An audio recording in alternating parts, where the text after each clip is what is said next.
क्या हाल है बच्चों? तो शुरू करते हैं वैदिक गणित। ये शिक्षकों हेतु मार्गदर्शिका यानी टीचर्स गाइड है, तीसरी से 5वीं क्लास के बच्चों को पढ़ाने के लिए। तो इसको हम शुरू करते हैं। आज हमारा सबसे पहला चैप्टर है ये वैदिक गणित के ऊपर। बेसिकली वैदिक गणित क्या है? वेदों से आधारित हमारी मैथ्स के सूत्र जो हमारे वेदों के अंदर बैठे हुए हैं। वेद हमारे वो हैं जो श्रुतियां हमारे पुराने साधु सन्यासी समाज ने भगवान के मुख से या आकाशवाणी के माध्यम से, जिस भी माध्यम से हमारे पास ये वेद आए हैं, उस माध्यम से जो हमें मिला है वो वेद हैं। उन वेदों को, वेद का बेसिकली अर्थ होता है नॉलेज, ज्ञान। तो उस ज्ञान को हमने गणित के रूप में जो हमारे पास है वो वैदिक गणित के रूप में कहलाता है। तो अब हम इस वैदिक गणित को शुरू करते हैं। सबसे पहले हम जानेंगे कि टोटल 10 नंबर होते हैं। 0 भी एक नंबर है और 1 से लेकर 9 तक 9 नंबर है। टोटल 10 नंबर होते हैं। ये 10वां नंबर जो यहां लिखा आप इसे मत देखिए, इसे भूल जाइए, बुक छापने वाले ने थोड़ी गलती करी है। 0 से लेकर 9 तक टोटल 10 नंबर होते हैं। 0 भी एक नंबर है और 1 से 9 तक 9 नंबर है। टोटल 10 नंबर होते हैं और कोई नंबर नहीं होता।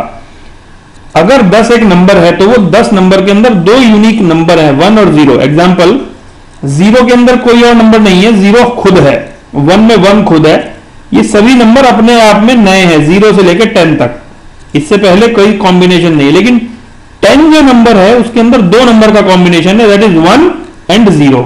ठीक है, इसलिए हम कहते हैं कि टोटल 10 नंबर यूनिक है 0 से 9 तक। ठीक, उन 10 नंबरों को आप इस गोलाकार आकार में घड़ी के जैसे ड्रॉ कीजिए। ड्रॉ करने पर इसके ऊपर गिनती चालू रखिए, 0 लिखिए, इसको 10 की जगह यहां 0 लिखिएगा। ठीक है, ये 0 है। 9 आएगा, 9 के बाद 10 लिखेंगे तो 0 के ऊपर लिखेंगे आप 10, फिर 11, 12, 13, 14, इस तरह से जब पूरे करेंगे तो ये सब आएगा।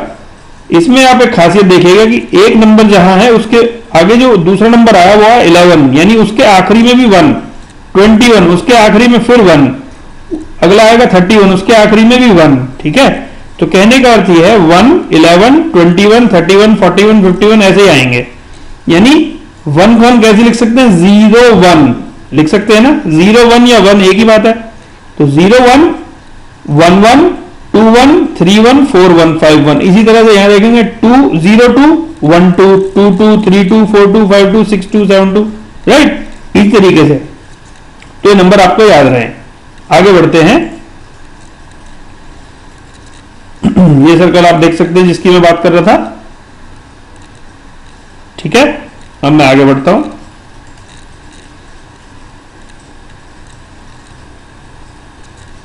इस तस्वीर में जो हमने नंबर बनाया उसमें कॉम्बिनेशन ढूंढा 10 का। 10 के कॉम्बिनेशन क्या हो सकते हैं? 1 + 9, 2 + 8, 3 + 7, 4 + 6, 5 + 5, राइट।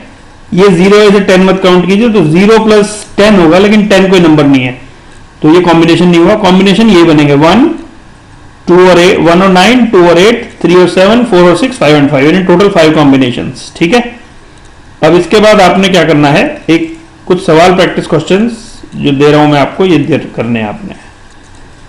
ठीक है बच्चों,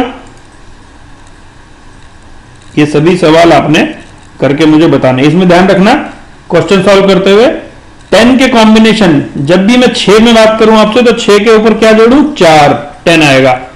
5 में 5, 8 में 2 या 2 में 8, 3 में 7, ठीक है, 4 में 6। ये याद रहे आपको, ये 5 कॉम्बिनेशन याद कर लो, फिर आपको मैथ बहुत आसान हो जाएगी। ठीक है, इन सभी क्वेश्चंस के आंसर करो। अब 10 को दूसरे तरीके से भी पूर्ण कर सकते हैं। अगर आपने ऊपर वाला अभ्यास अभी नहीं करा है तो इसे यहां वीडियो को यही पॉज कर लें, उसके बाद आगे बढ़ें। पॉज करो, ठीक है, अब आगे करो। करने के बाद अब यहां शुरू करिए। 10 को दूसरे तरीके से भी जोड़ सकते हैं। उदाहरण 24 + 26। ठीक, इसमें 2 डिजिट के नंबर है, 2, 4 एंड 2, 6। 2 और 2 को तो अलग रखो क्योंकि वो टेंस यूनिट्स पे है। मैं आपको एक चीज और सिखा देता हूं, 1, 10, 100, 1000 बेस नंबर समझते हो बेटा आप? 1 एक बेस नंबर है, इसे 1 यूनिट कहते हैं, 1 यूनिट।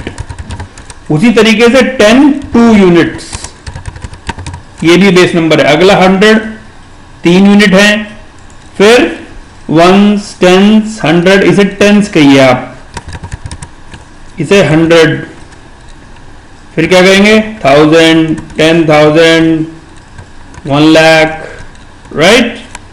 तो अब बेस नंबर याद रखिए, 1 नंबर बेस है, 10 नंबर बेस है, 100 बेस है, 1000 बेस है, 10,000 बेस है। जितनी एक एक जीरो बढ़ाते जाइए वो सभी बेस नंबर्स हैं। ये बेस नंबर जरूर याद रखिएगा, पूरी मैथ्स में बहुत अच्छे काम आएंगे हमको। ओके, आगे बढ़ते हैं। अब इसी बेस में 24 और 26, तो 100 बेस नंबर है इसका, 100 बेस माने 2 जीरो के बराबर, तो 2 जीरो दोनों के 2 यूनिट्स है अंदर, तो 2 और 2 वंस, टेंस वाले नंबर पे यानी 2 को अलग जोड़ेंगे और 4 और 6 को अलग जोड़ेंगे, तो 2 और 2 का सॉल्यूशन आएगा 4 और 4 और 6 का आएगा 10। उसको लिखेंगे कैसे, इसको ऐसे समझिए, 2 और 2 को हम लिखेंगे 4 और 4 और 6 को हम कैसे लिखेंगे 10। तो 10 में पीछे वाला नंबर आएगा 0, 1 को हम नीचे लिख देंगे, ठीक है। अब इसको अल्टीमेटली हम कैसे लिखेंगे, 1 जो आया ये एक्स्ट्रा, इसको उठा के 4 के अंदर जोड़ना है, तो आंसर आएगा 5, 4 और प्लस 1 इज 5 और 0 का 0, तो दिस इज योर आंसर। समझे। इसी तरह से ये वाला अभ्यास कीजिए, 37 प्लस 23, 42 प्लस, इसमें ध्यान रखना सेकंड डिजिट जो है यानी 7 और 3, 2 और 8, 4 और 6 ये सब टेंस वाली हैं, तो टेंस के नंबर याद करवाने की मैं आपको कोशिश कर रहा हूं। जब आप इन्हें जोड़ पाएंगे तो बहुत आसान होगा, ठीक। तो इन सभी का सॉल्यूशन मुझे उसी फॉर्म में चाहिए। कैसे आंसर लिखोगे इसका, अगर मैं आपसे कहूं तो आंसर आप मुझे दोगे, एग्जांपल लेते हैं 21 और 29, तो कैसे लिखोगे आंसर इसका, आंसर आप लिखोगे 2 प्लस 2 इज 4, 1 प्लस 9 इज 10, 10 का 0 यहां लिखेंगे, 1 नीचे, फिर आंसर क्या आएगा 4 प्लस 1 5, 0 पीछे। समझ आ गए। तो मुझे आंसर इस फॉर्म में चाहिए और उसके बाद इस फॉर्म में, यानी 2 डिजिट का मुझे आंसर चाहिए। ओके,